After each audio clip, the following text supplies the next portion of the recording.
నమస్తే, మా పల్లెటూరు వంటలకు స్వాగతం. ఏంటంటే మన ఇంట్లో నైస్ ఉప్పు లేనప్పుడు ఈ పద్ధతి అంటే ఇలా గుండ్రా ఏదన్నా తీసుకొని చిన్నగా దంచుకున్న ఉప్పు, పెరప్పొడి, పసుపు అన్ని పక్కన పెట్టుకో. వీటి ముగ్గురిని ఒక చోట చేర్చండి. ఆ తర్వాత ఎగ్గులు పోలగొట్టుకోవాలి. ఇలా గెంటి తిప్పేసుకొని, ఎందుకంటే ఎగ్గులు పోలగొట్టే గెంటెలు, సిలకొట్టే కవ్వాలు మన దగ్గర ఉండవు కాబట్టి ఇలా గెంటిని తిప్పేసి లోడా బిడ తిప్పడమే.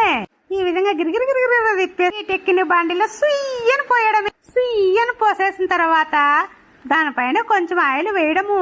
అదేనండి బెల్లం పాకానికి వచ్చినట్ల.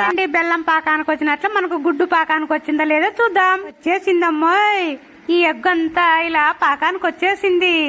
బాగా వేగుతుందనమాట. రౌండ్ రౌండ్ గా తిప్పుకోవాలన్నమాట. మనము ఇలా రౌండ్ గా తిప్పుకున్నాక స్టైల్ గా అప్పుడు ఒక ఆమ్లెట్ ఉప్పు, కారము, పసుపు, ధనియాల పొడేసి ఒకటి వేసుకుంటారు ఆమ్లెట్ అనమాట. నేనైతే సింపుల్ గా ఇలా గోళంలోకి వేసేసుకొని ఒకే ఆమ్లెట్ గా వేసేసుకొని, అదేనమ్మా ఒకే ఆమ్లెట్ గా వేసేసుకొని తుంటలుగా చేసుకుంటదనమాట.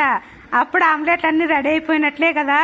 ఇవాళ రేపు ఎవ్వరు ఖాళీగా లేరు. ఎందుకంటే ప్రతి ఒక్కరు ఆడపిల్లలు మగపిల్లలే కాదు, మొత్తం అందరూ వాళ్ళ టెన్షన్లు వాళ్ళకున్నాయి.